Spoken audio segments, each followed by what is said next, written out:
Hello, welcome, and thank you for joining us for the second of Cribs for Kids 25th Anniversary Safe Sleep Champion webinars. As we get started, you'll see your mic is muted when you come in and your camera is off, and you'll also hear the dings as other people are joining us. If you have a question, please use the Q&A feature. If you have a comment, just use the chat feature. So if you have a question about something we're talking about, use the Q&A. If I have something on my tooth, use the chat feature to let us know. Okay, so I hope you enjoyed the very cool drone video that started the meeting, giving you a tour of our headquarters here in Pittsburgh, PA, and showing you the smiling faces of my Cribs colleagues. I'm in that building right now, and some of those colleagues are right here. If you joined us live or watched the recording of last month's webinar, I might look familiar. My name is Devin George. I'm the Chief Program Officer here at Cribs for Kids. What might not look familiar is where I'm sitting. This is our brand new Safe Sleep chat space. Isn't it great? I love it. Don't you love it? I love it. Also here today, who you don't see, is Kaylee Fagundes and Andrea Wilson. Kaylee is our Director of Clinical Education. She'll be hosting a few of these Safe Sleep Champion webinars later this year. But for today, she's running the Q&A and the chat. And Andrea, you may know her from the incredible work she does for our national conference. She also put this great space together. Thank you, Andrea. But for today, she is running the webinar text up. Okay, today is the second of our free monthly webinars to mark our 25th anniversary. Each month, around the 25th of the month, depending upon where it falls in the week, we'll talk with Safe Sleep champions from around the country about the work they're doing to prevent infant deaths and injuries from unsafe sleep. These monthly webinars are live, so anything can happen. Some things happen during our tech check, so stay tuned. These webinars are recorded though, so if you can't join us at the scheduled time, or if you want to share with a colleague or friend, just head to our website, click on the page dedicated to our 25th anniversary, and watch or share as you like.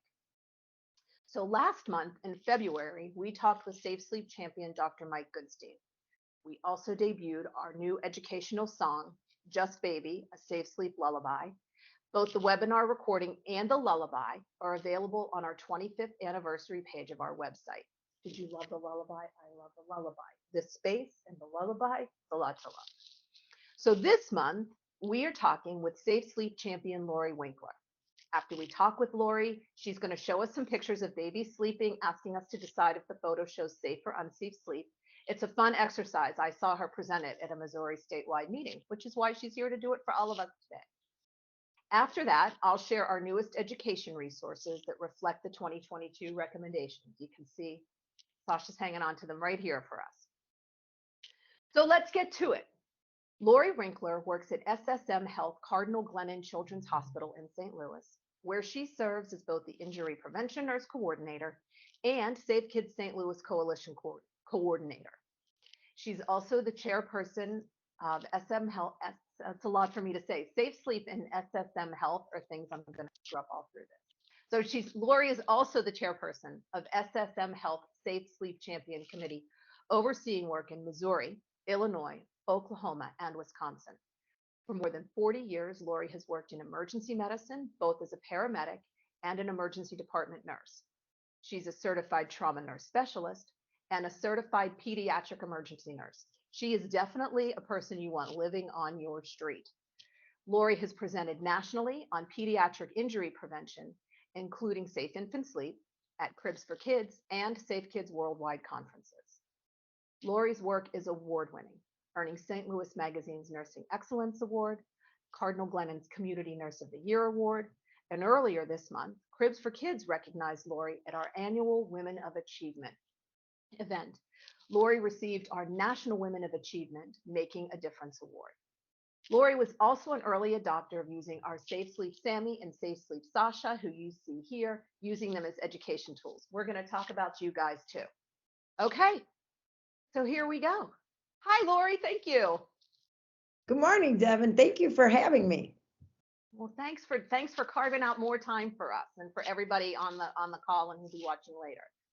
So let's just start from the beginning. You started as a paramedic and transitioned to emergency and pediatric nursing. When you were in the field, did you find yourself on calls involving SIDS or unsafe sleep deaths or injuries? Absolutely, we did, Devin. And actually, I've been a nurse for over 30 years. So prior to that, even prior to 30 years ago, when I was a paramedic, all we knew was SIDS. That's all we knew, sudden infant death syndrome. And they were probably the most tragic and terrifying calls that I ever did respond to. And at that time, when you say SIDS is all you knew, had you had any training in infant safe sleep? No, we did not. We had very minimal pediatric hands-on training in our paramedic school. When I went to paramedic training, it was only a 6-month program. And so everything was just very, very rigid and very limited time and exposure. Actually, to be honest, we would scoop and run and take the babies or the children to the hospital without really doing a lot of interventions. I will say now, over the years, paramedicine has become a 2-year program, and we are out in the community doing a lot of pediatric advanced life support education, making our first responders feel comfortable, one of which is teaching them about safe sleep in infants. And we'll talk a little bit about how you do that in a minute. But now we're just talking about you. So having been in the field, you had mentioned, you've been a nurse for 30 years, but doing this work for 40. What made you decide to become a nurse and move to the bedside? That's very different work. It is very different. And unfortunately, it wasn't a choice that I had made. I was not that little girl that said, when I grow up, I want to be a nurse. I loved being in the ambulance. I loved going into people's homes, but I sustained a career-ending injury of my shoulder. So I had to find a new career. So I thought the next best fit would be going to become a nurse and working in emergency departments. So I've worked in both pediatric as well as adult level 1 trauma centers and community hospitals over the years. So of course, making lots of lemonade for everybody out of those lemons that you were served up. So as an emergency room nurse, we know you were dealing with some baby deaths in the field, but as an emergency room nurse, have you found yourself having to support families through an unsafe sleep or a SIDS death or injury? Absolutely. As an emergency department nurse, the physicians are the ones that deliver the devastating news, but then the nurses are the ones that remain to be that support person. And every one of the babies that families that I've dealt with as an emergency department nurse, those were my children too. And I went through that grieving process just as much as they did. And now over the years, when we've learned, when I've learned so much about what I've learned, it makes it even more important to me that I share this message with everybody because it is preventable. Yeah, it had to be absolutely heartbreaking, and you carry that, right? We talk Yes. about the families, but we know as the professionals that care for those families, you carry all of those losses with you. Absolutely, you do. And you think about, even as a paramedic, it's call after call. So you have this devastating loss. We don't have time to recoup, if you will. Even in the emergency room, you may have this patient come in, this is a loss of an infant. Oh, wait, you're getting another trauma. And so we don't have time for our own emotional well-being and our own emotional health to kind of get things together. So, having these critical incident debriefings and these teams to help first responders and emergency medicine personnel deal with all of these extraneous stressors, if you will, to maintain a healthy emotional state is crucial.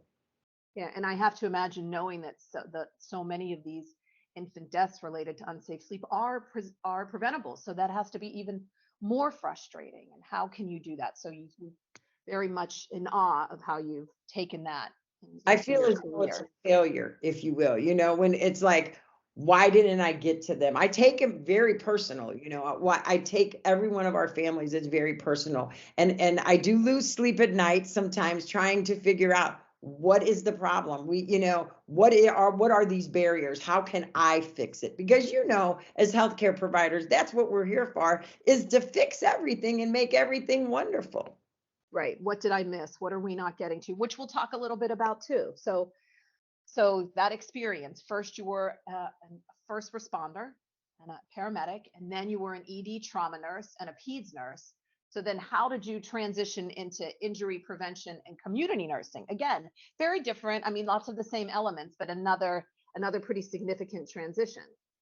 Well, I am a senior citizen, and as we witnessed prior to this presentation, technology and computers are not really, I'm not very savvy with them. And so when the electronic medical record came into play, I felt a loss. I felt as though I wasn't able to devote my attention 100% to doing bedside nursing because I was so busy trying to hunt and peck on the computer to make sure I was clicking all the right boxes. So this opportunity came up for me to transition and move into our education field, if you will, but I missed something. There was still this void in my heart. I missed being in the community. So when the Safe Kids position came available to do the injury prevention, that was heaven for me. And so that's how I made it to where I am today. So I get to be back with my families. I still get to educate my healthcare providers and my first responders. So I have the best of all worlds now.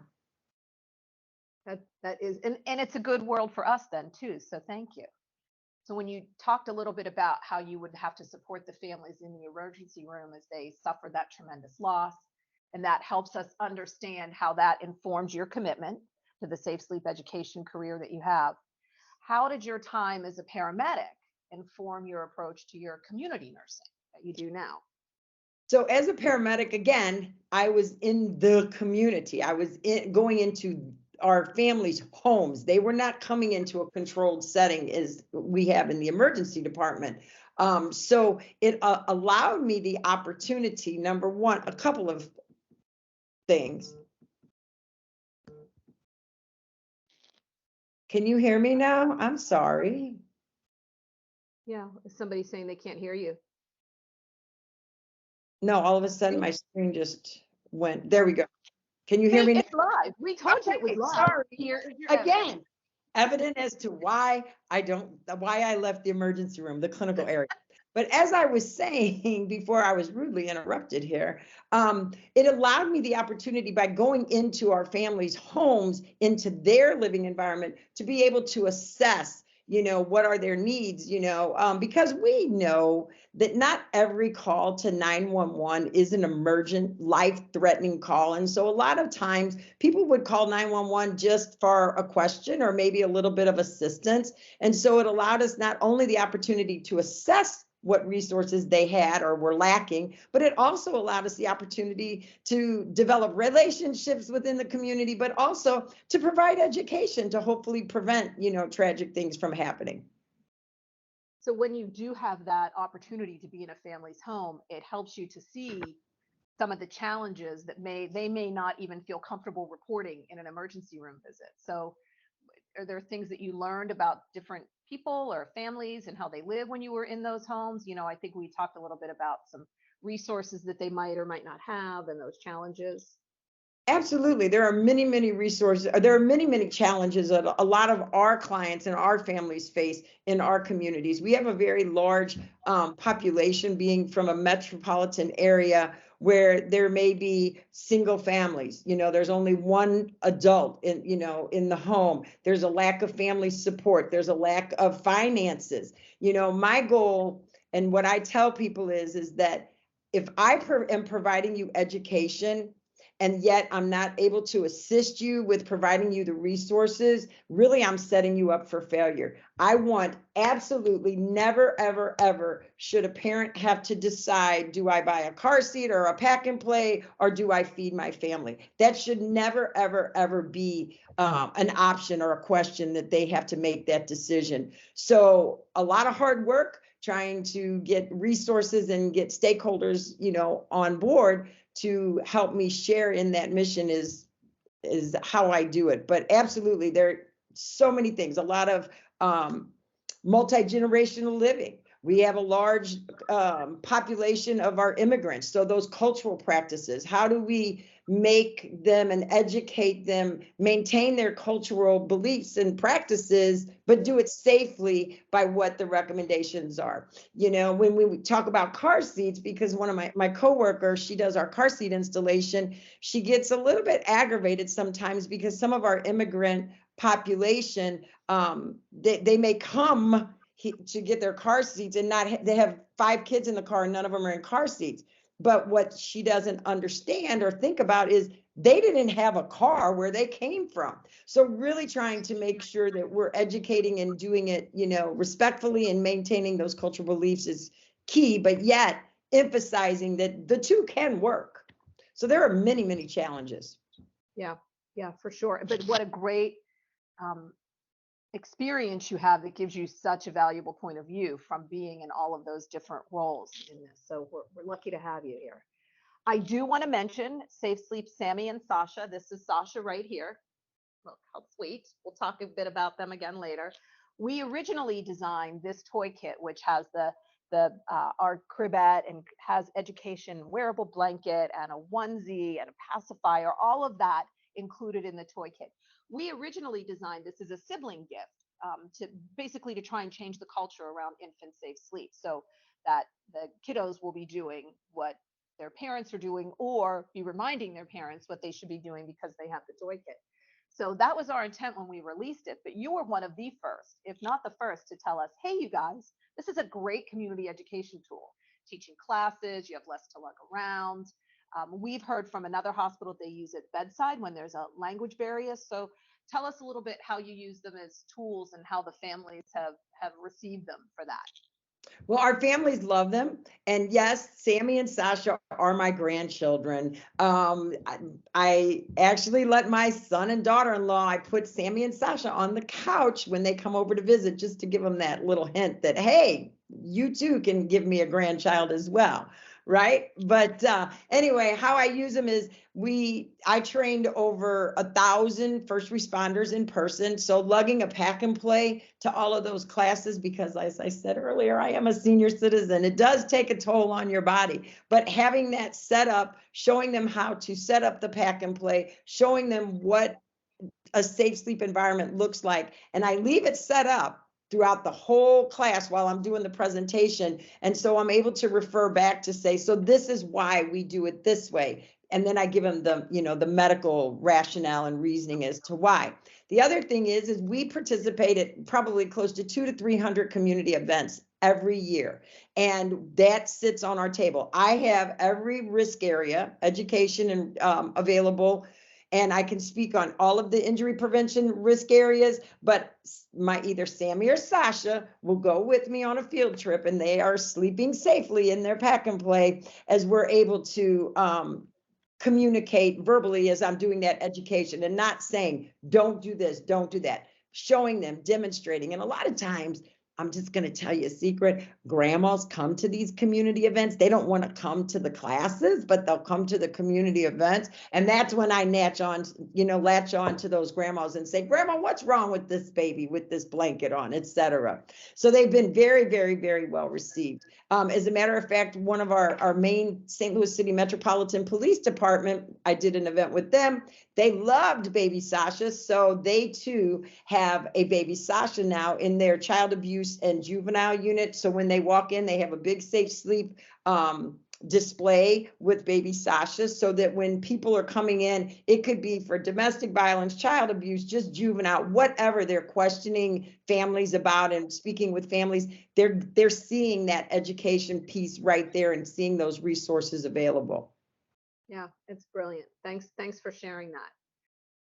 So with all of your experience from the field to the hospital and direct community care and all of the education you're doing, I mean, when I think people who are listening are probably really fascinated to hear about, that you have talked to so many people and how wide a swath you've covered with first responders and families and community events. And we know you're working with 4 states as well. So with all of that experience, what do you think the biggest challenge is for families and safe sleep? The biggest challenge to me, what I think, is the communication or the lack of communication. Unfortunately, healthcare now has become more of a business, so everything is rushed. Families go in, it may be a single parent, it may be 2 parents. They are tired, they are overwhelmed, and all of this education on how to raise your baby for the next 18 years is thrown at them in less than 24 hours. So I think that having the consistent messaging so that everywhere, in the OB's office, to the delivery room, to the pediatrician's office, to all of the prenatal classes, having family support. I know that that's not always a possibility, but making sure that we're providing the education that's evidence-based, but not just saying, you follow the ABCs of safe sleep, alone back crib, explaining, taking the time to explain, and then developing relationships so that with your families, so that in fact they feel comfortable coming to you saying, you know what, I really could use some help. Because families are embarrassed to admit that they need help. And so they're resistant. So I think with that communication and relationship building and really treating families as though you're part of their family, I really do think could help reduce our infant fatalities related to unsafe sleep.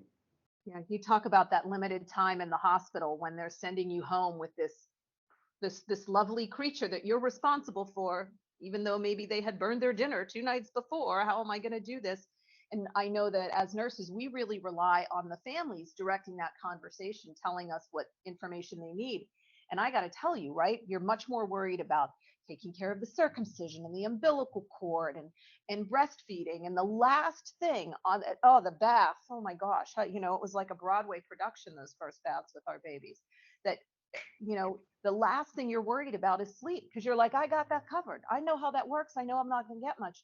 So even the limited time that we do have very often isn't even spent on that topic, even though it's the number one reason we lose our babies before they turn 1. So you're right. The only way to do that is just to make it part of the culture that we live in. And that's a challenge, right? It should be as we talk about here, we long for the day when seeing baby on an adult bed or on their belly or with a blanket is as upsetting as it would be seeing a baby sitting in the front seat on mama's lap smoking a cigarette.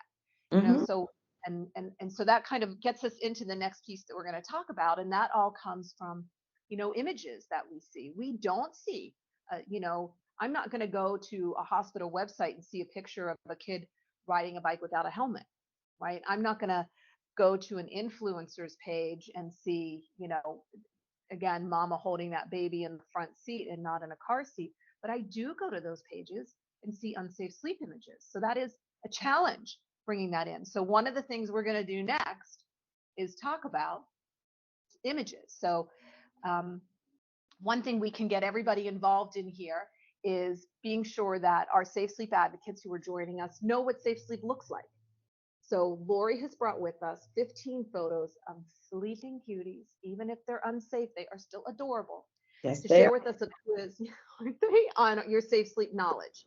I'm just going to click through the photos here. Actually, Andrea's going to click through the photos here. And we're just going to ask if it's safe or not safe. It's just a conversation. If you have something you'd like to put in the Q&A that you hear us say, or these in chat. Oh, chat. Okay. About if you have a question about what you're seeing, put the question in the Q&A. If you have a comment that just put it in the chat. See, I told you it's live. It's just a conversation. There's no grading. There's no quiz. We're not going to call anybody out. This is for you as an audience member for your own insight to say, oh, did I know that that was safe or unsafe? So if we don't get to your question, I just want to mention that we're going to do our best to get to them. I think we're doing okay on time. If we don't, we'll follow up with you. So, okay, let's go. Safe or not safe? Here we go. Look, so adorable. Baby and brother and sibling. So it looks adorable. Safe or not safe, Laura? Let's have it. Well, it's not safe. Unfortunately, even though the babies are trying to bond with their brother, it is an unsafe sleep environment. Number one, because they're sharing the same sleep surface or bed sharing. And that sleep surface looks to be like a soft couch, which is not a recommended sleep surface, as well as there is a blanket and the baby's actually kind of on his side. So even though it looks great and it's a cute picture, it is totally unsafe. Totally unsafe. Even if mom or dad or grandma, if observed unsafe sleep is still Unsafe. Yeah, Right. yeah. And if they want to bond, tummy time is a great time for that, right? Right. And you know what, Big Brother, it would be great to enhance his reading skills, having him read a story to his baby brother, maybe the Sleep Baby Safe and Snug book, for example, or any type of book while mom is supervising doing tummy time, helping to strengthen those neck muscles and those arm muscles. Yep. Okay, next one. Let's take a look. Here Oh. we go. Oh my gosh, those cute clothes. Safe or not safe? What do you guys who are looking at this? You decide for yourself. Do you think it's safe or not safe? Think to yourself. And then Lori, let us have it. Unsafe, darling, darling, darling, but it's totally not safe. And this is one of the new recommendations. First of all, the sleeper looks to be a little bit thick. So we really want to we really want to prevent that overheating of the baby. But with the new recommendations, we want no hats or hoods on babies during sleep. Once after a couple of hours after birth, once they reach their normal body temperature, hats off inside. Yep.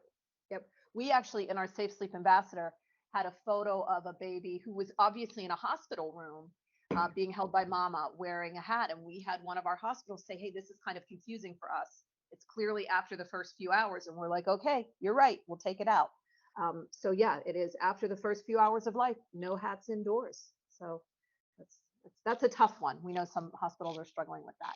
All right, how about this? Oh, so cute. Look at those little two fingers and nose. Adorable. What do you guys think who are watching this? Safe, unsafe? Okay, Lori. Thumbs up. This is safe. Wonderful, wonderful. Plus, that baby is precious. The baby is sleeping on a firm surface. The baby is sleeping with a sleep sack on with no blanket. And the baby is also on his or her back. And I just want to bring that baby home with me. Right? So cute. Okay, what do we think? Look at that gorgeous bed, that beautiful baby. The teddy bear is far away. What do you guys think who are looking at this? Safe or not safe? Lori?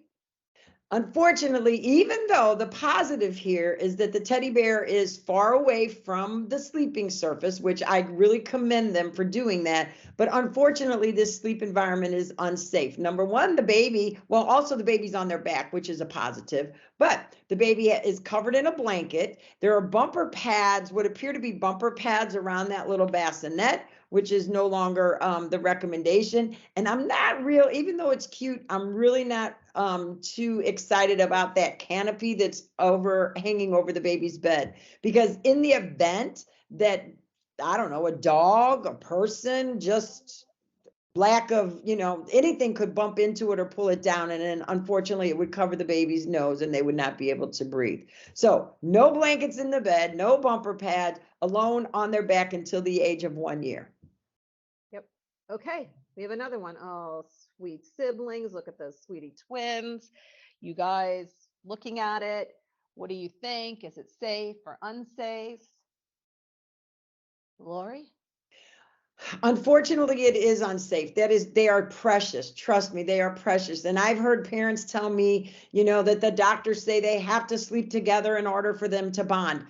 And I quickly educate them and say they've bonded for 9 months in utero. They're probably sick and tired of being right up underneath one another, and they will have plenty of time to bond after the age of 1. So babies always, always, always, if there are multiples, they need to have their own safe sleep surface, separate.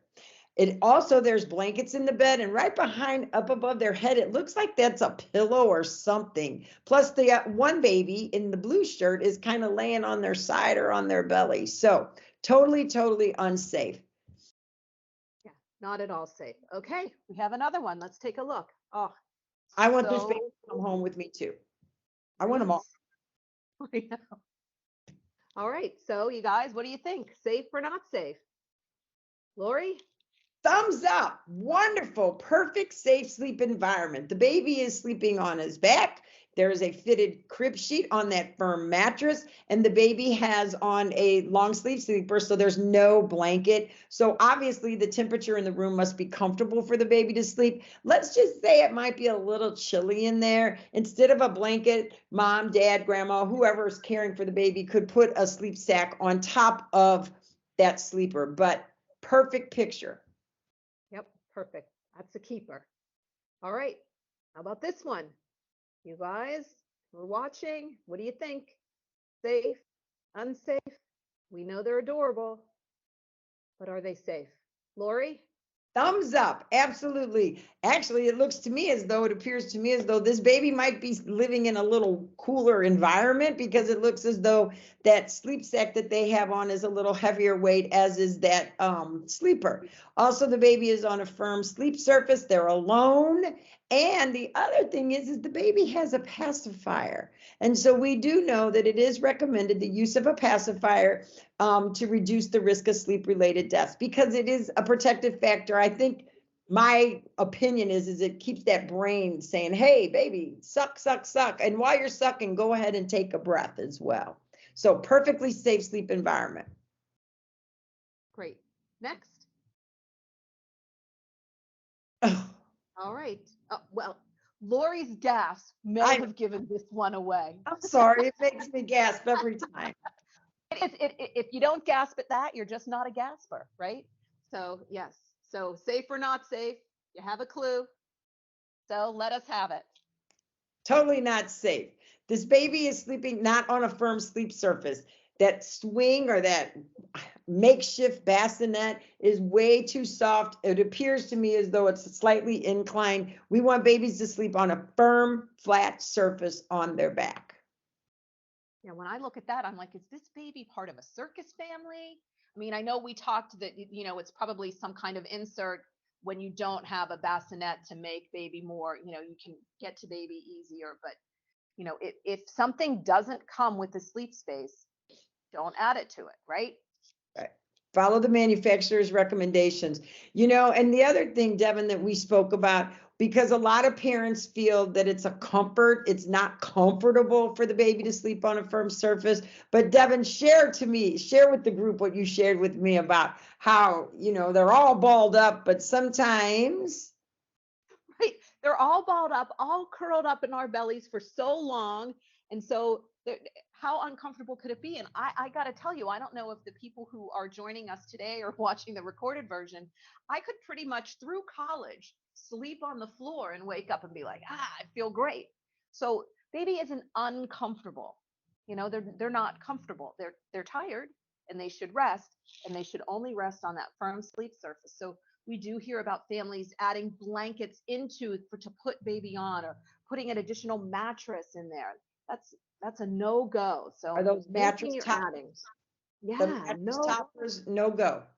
no go. Baby is perfectly comfortable. I mean, holy smokes, how you see the positions they get themselves in when they do sleep. So they Right. are fine. And They are I fine. know now, I know when it's time for us to have to get a new mattress, because, as our mattress starts to sink in a little bit, I kind of have some back pains where there's times I'm like, I'll sleep on the floor tonight until we get that mattress. Life will be good. So they do need that. It helps them keep their spine in alignment, and it is the safest way. Safe, safe, safe. Okay, let's take a look at another one. Is it coming? Oh, there we go. Okay, so take a look. Soak in this picture, everybody. Is there anything safe or unsafe about this photo? All right, Lori, let her rip.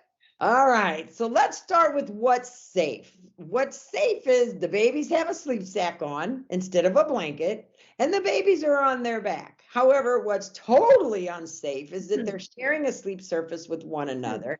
There are bumper pads, which we now know have been banned to be illegal to be sold. And that quilt, I'm not quite sure about that quilt, if it's meant to kind of butt up to block the babies from rolling out of that entrance. This is another picture that makes me cringe, but I really tried to maintain that poker face this time and not gasp. Right. Good job on the not gasping. And Thank you. See, I hope that you're all hearing Lori's community nurse come through how she's talking about this. Well, here are the good things, right? Here are the good things that you're doing, mom and dad and family and caregivers. But here are the things that you want not to do. So you recognize that positive. Whereas I'm like looking at this picture and I'm like, well, why don't you just give them a cigarette and a can of beer in there? Right. Because that is a like, ugh, kind of photo. But it happens. It happens, right? Okay, next one. Let's see. How are we doing? Okay. All right, you guys, take a look at this. What do you Hot think? item on the market. It is. See more of these? Yep. Yep, all the time. See them on social media, people posting pictures of their babies in these. Are these safe or not safe, though? Lori, well, tell us. They are not safe. Again, babies need to be on a flat, firm surface. The other thing, these DockATots are kind of like a positioner. And if you notice that thick cushioning around it that keep the child in, if that baby starts to roll, which this baby looks old enough that they could be rolling, that we really don't want them to get their face entrapped or entrapped or pushed up against those soft, that soft covering. So no positioners. Babies are flat on a firm surface and on their back. No head of the bed elevated, nothing like that, because we don't want their heads to flop forward. Right. And you see pictures where people put those in their bassinets. They put those DockATots in their cribs or in their, nope, just baby. You talked earlier, Devin, about social media influencers, and there actually was, and it's kind of cringing to me, if you will, that Kanye West and Kim Kardashian posted on her Facebook and Instagram a beautiful picture of their newborn baby that was enclosed in one of these positioners, if you will. There were like 10,000 things wrong with the picture, and it just made me think to myself, if we look up and our young parents look up as to these social media influencers as role models, if we could get their buy-in as stakeholders to not post that, because if Kim and Kanye can do it, then it must be okay. We don't want that. Okay. If we could get them on board to post safe sleep environments, oh my goodness, what a difference we could make in this world. Yep. So if anybody's here who knows any famous people who have lots of followers, let's get them on board. All right, we have another photo. How about this one? All right, you guys, take a look. Decide for yourself. What do you think? Is it safe or unsafe? Soak it all in. Lori, tell us I about it. love it. Safe, safe, safe. And I love the dad is right next to the baby. Room sharing. So the baby is, the recommendations are room sharing for the first 6 months of life, and it can reduce the risk of sleep-related deaths by about 50% because it helps to increase both the caregiver and the infant's arousability. The only negative, the baby's on their back, they're in a safe sleep environment. The only thing, and sometimes it could be just the way the picture is printed, but it appears to me as though that pack and play is butted right up next to the mattress. We really recommend keeping that pack and play or the bassinet, the safe sleep environment, at least I tell parents about 10 to 12 inches. Some people say anywhere from like 8 to 12 inches away. Because if in the middle of the night you have a wild dream or you throw the blankets off or the pillow falls, we don't want it to fall into the baby's safe sleep environment. Plus, if you have to get up to use the restroom in the middle of the night, you don't want to trip over and knock over the safe sleep environment. So let's just keep it away, separate from the main bed, about anywhere from 8 to 12 inches. Yeah, and there is the instance that maybe that bedroom just doesn't have any more room to have it there. So that is a space limitation. So they're making the best decision that they can make with the resources they have available, right? Better to keep in the room than not. Yeah, that it does look pretty close. If you look on the opposite side, it does look like that wall is kind of really close. So the other thing that I would recommend to a family with this situation is go ahead and move that pack and play down a little bit to maybe be right at to where the blanket, where it's below, the pack and play is below where the pillow could fall or the blankets could get thrown into there. So just kind of take the head down. If you can't move it over, move it down a little bit. Yeah, that's a great idea. Okay, we have another one. Oh, yeah. All right, you guys, take a look. What do you think? Is this sweet baby safe or unsafe? Okay, Lori, let us have it. well, the baby is not safe because even though the baby is sleeping on a flat surface, they're alone, they're on their back. Hey, they have a sleep sack on. However, this is a weighted sleep sack. That little chicken in the middle is a weight. And so we do not want any weighted blankets or weighted sleep sacks on the baby because it doesn't allow for them to have full chest expansion and it impairs their breathing. So that is the reason why this picture is unsafe, because not because it's a sleep sack, but it's because it's a weighted sleep sack. So that's a trick one, I think. I know when you did this in Missouri, I was like, that's gorgeous, that's safe. And then I was like, oh, I see, you're right. That is weighted. And that is in the new AAP recommendations, no weighted sleep sacks. And we'll talk about some products and the status of coming up with requirements for wearable blanket manufacturing in April's session. But yeah, no weighted, not safe. All right, we have another one. Oh, so adorable. Look at that sweet baby. Beautifully swaddled. What do you guys think? Safe or not safe? Lori? the baby is sleeping safely. The baby is alone. They're on their back on a firm surface and they are swaddled. And so we do know that babies do like to be swaddled. But the recommendation is that we really only want to keep these babies swaddled until they're starting to move around or until you start to see the fingers coming out of the sleep sack. Because what would happen is if once that baby starts to move around, if they accidentally roll over and their hands are kind of entrapped within that swaddle, they don't have the ability to help flip themselves back. So swaddle sacks are great, but only up until, and the babies do like them. They do love to be swaddled because it gives them that sense of comfort and closeness. And so, but once they start to move, they come out of the swaddle. And I often hear from a lot of parents, well, my baby will only sleep all night if I keep them swaddled, even though they're moving. So with that recommendation, what I recommend is take their arms out of the swaddle, put the swaddle at the baby's breast bone or like at their nipple or below, and then they can still swaddle the baby to give them that sense of comfort and closeness to have them sleep all night. But now if there's a situation where baby rolls, the hands are free to help flip themselves back over. Yeah, and they do make some wearable blankets. I know they can be very expensive that are arms in and then arms out, so they transition with baby as they go. But yeah, okay. Do we have another one? Okay, safe or not safe? That is a wee one, so adorable, fresh out of the oven. Okay, Lori, safe or not safe? Unfortunately, this baby is sleeping unsafely. The baby is sleeping in an inclined sleeper. This appears to be somewhat like a boppy pillow. And we know that boppy pillows really were designed to assist or to support moms that were breastfeeding. It was more so for their arm. They are great for supervised tummy time when they get a little bit older to help them keep their head, but that's strictly supervised.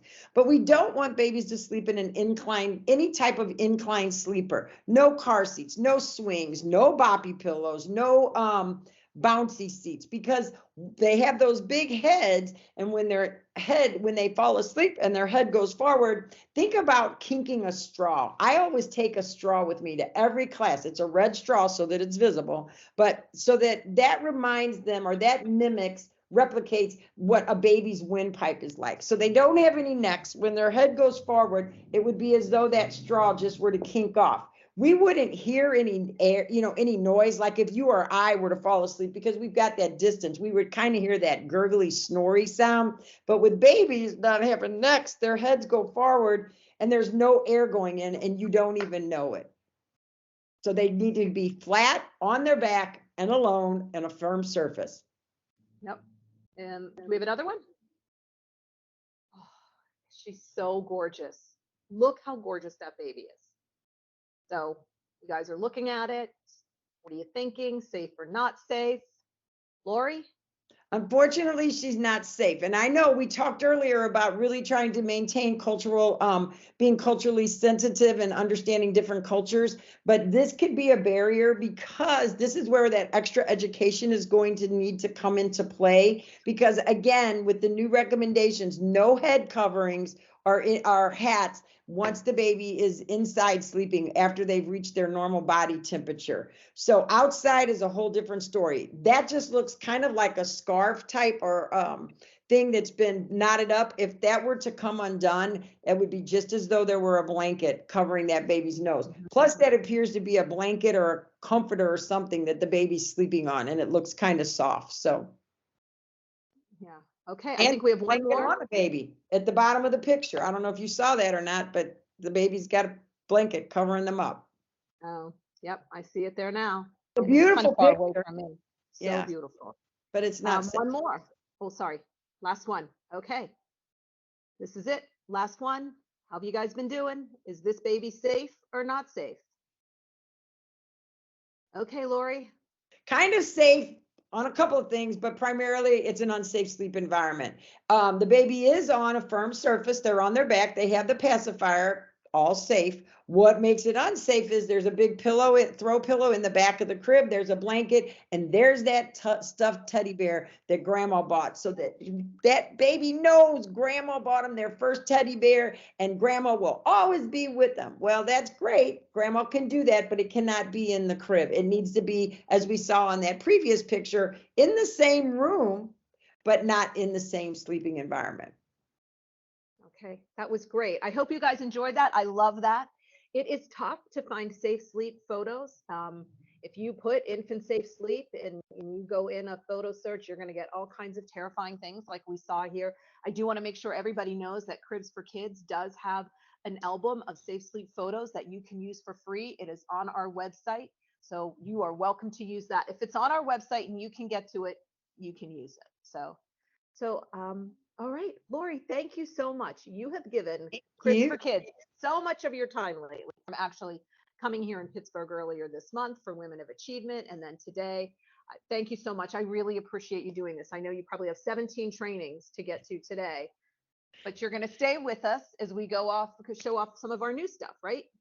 Right. And I thank you enough. Thank you so much for inviting me to join you and all of our participants on here. It's truly is an honor working with you guys in Pittsburgh. And I'm headed back there one of these days. I don't know when. Oh, let's go. Come on. We're here whenever you're ready. All right. So, we're at last month's webinar, we shared with you Just Baby, a safe sleep lullaby. Just Baby. Sweet. I hope that goes through your head sometimes. I wake up sometimes with it just in my head. But immediately when we started to play that, immediately in the chat, we had people asking, is there a Spanish version? And well, we were already working on it. So we are happy to say that the Spanish lullaby is now available. I'm not going to insult any of our Spanish speakers on the call today by trying to pronounce the title. Just know that the video for both the English and the Spanish lullabies are on our 25th anniversary page, our YouTube channel, and the Safe Sleep Academy. So you can go ahead and grab those there. Today, we are also sharing our updated core education. So I'm just going to give you a little bit of background on it and what we did. So with the release of the AAP recommendations in 2022, we went digging through them. We wanted to make them easily digestible and accessible safe sleep education that focused on the do this, not the don't do that approach, kind of what we were going over here today. Here's the things that are right, but make sure you're doing all of it right. We also knew that we wanted to support 12 months of infant safe sleep. So we took these do this messages and created 12 safe sleep steps to follow for 12 months. So I'm going to thank you, Sasha, for hanging on to that. I'm going to grab this so that I know I'm working everything at once here. So you can see each one of these 12 steps. We have an icon for each one. They're very short, getting to the point, and it's very simplified language. We have our URL on here, so if you want more information, you can get to it. All of these 12-step pieces are two-sided in English and Spanish. We have it in the 11 by 17 poster, which is great for display in hospital rooms, in community centers, in municipal buildings, in libraries, any place where you would be gathering people. It's great for that. We also ourselves bought some 11 by 17 two-sided frames, stand-up frames, so that we'll take these with us when we go out to conferences, and that will be how we're showing our safe sleep messages there. It's also in an 8.5 by 10 flyer. This is, again, two-sided, English and Spanish. It is perfect for sharing in discharge folders, taking to birthing classes, using for home visiting, having on the table at community events. So there's that version of it. And thank you, Sasha, appreciate that. We also have the door hanger, and this is my very favorite. So again, it's the same. You've got all the same icons, all the steps. Our URL is on there, and this is great to keep in the diaper bag. So when mom and dad or parent are doing a transition of care, leaving baby someplace, it's a great thing to pull out and be like, hey, this is what we do. So join in the fun for this. Or you can keep it on the doorknob of the bedroom that parents are sharing with baby, so that if you're doing a transition of care, if somebody is watching baby in the home, you can again point to this and say, this is how we're doing safe sleep in our home. So it is a really simple way to share what safe sleep looks like. These 12-step education pieces are in our store. Purchasing our safe sleep education, our cribette, our other safe sleep products like our wearable blankets or our safe sleep Sammy and Sasha toy kits, that purchase is what funds all of our free programs, like these webinars, like our public safety initiative, our hospital certification program, and our Safe Sleep Ambassador module. So today we are also announcing the update of this keystone of our safe sleep education has also been updated to reflect the 2022 recommendations. The Safe Sleep Ambassador is free, comprehensive education module designed for parents, caregivers, community workers, anyone supporting families in their safe sleep commitment. The Safe Sleep Ambassador is online, self-paced. There's a 10-question quiz that, when it's successfully passed, allows a certificate to be printed or downloaded. So if you're using that for education purposes and need to verify it, you've got that built in right there. The module is also super easy to access. You're just going to go to cribsforkids.org, click on our program, and click on Safe Sleep Ambassador. You can also go right to Google and just put in Safe Sleep Ambassador. We're going to pop right up. So the Safe Sleep Ambassador module was launched in 2018. As of today, 32,288 people have become Safe Sleep Ambassadors. That's a little more than Lori has talked to, but Lori might catch up on us with that number by the end of the week. So we have over 32,000 people who've become Safe Sleep Ambassadors. For our 25th anniversary, we are hoping to reach 50,000 ambassadors by the end of this year. And that's where you guys come in. So at each webinar, we're trying to leave you with an action item, right? You know, you go to conferences or seminars or a session like this and you learn something new and you think, okay, that's great. What am I supposed to do? Well, we want you to do something at the end of every one. So last month, we asked you to share Just Baby, a safe sleep lullaby, and you did. It has over 700 views. Thank you so much. This month, we are asking you to complete the new Safe Sleep Ambassador module. And we want you to share that with colleagues, friends, family, somebody in front of you in line at the grocery store. You get the picture. You can do that again by going to our website or just putting Safe Sleep Ambassador in a search bar. We pop right up. Give it a go. So also at the end of each webinar, right? So we're going to show you something new. We're going to ask you to do something to join in our mission. And then we're also going to open the registration for next month's session. Scheduled for Tuesday, April 25th at noon Eastern. Our champion for next month is Safe Sleep product expert, Michelle Berry. And our topic is, if it's for sale, it's safe, right? Well, you got to know that the answer probably isn't yes, or it would be a nanosecond webinar. So we hope that you'll join us for that discussion on infant products. The information and registration are on our 25th anniversary page, and you can go there right after this to go ahead and register to join us next month. And again, we are closing each webinar with Just Baby, a safe sleep lullaby. Like the Safe Sleep Ambassador, it's available on our website for no cost. The song, the video, the music bed, and now the Spanish edition are all there for you. So this is how you can join us in helping to change the culture around infant safe sleep. As the lullaby is playing, Andrea, Kaylee, and I are going to stay on for any Q&As we missed or anything in the chat that we need to address. You can always reach any of us by sending an email to info@cribsforkids.org. Again, thank you so much to everyone who joined us today, and a big giant thank you to our Safe Sleep champion, Lori Winkler. We so much appreciate the time and commitment that all of you have given today for the mission that we share. And if you're watching the live recorded edition of this webinar, thank you very much as well. So that's it, and we'll see you next month. Thank you, everybody.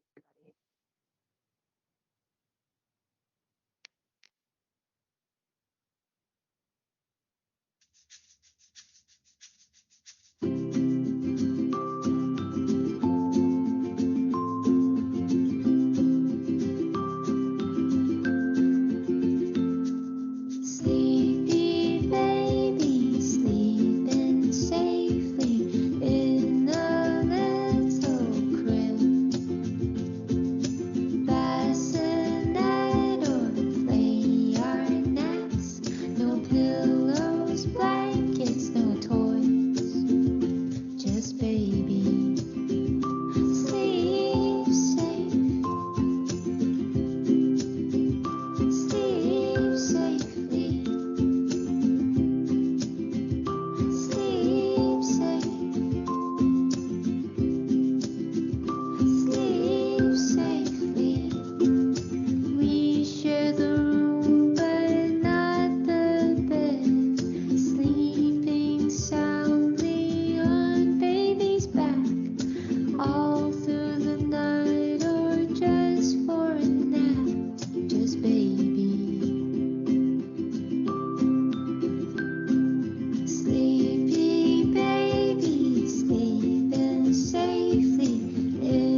pillows, blankets, no toys, just baby.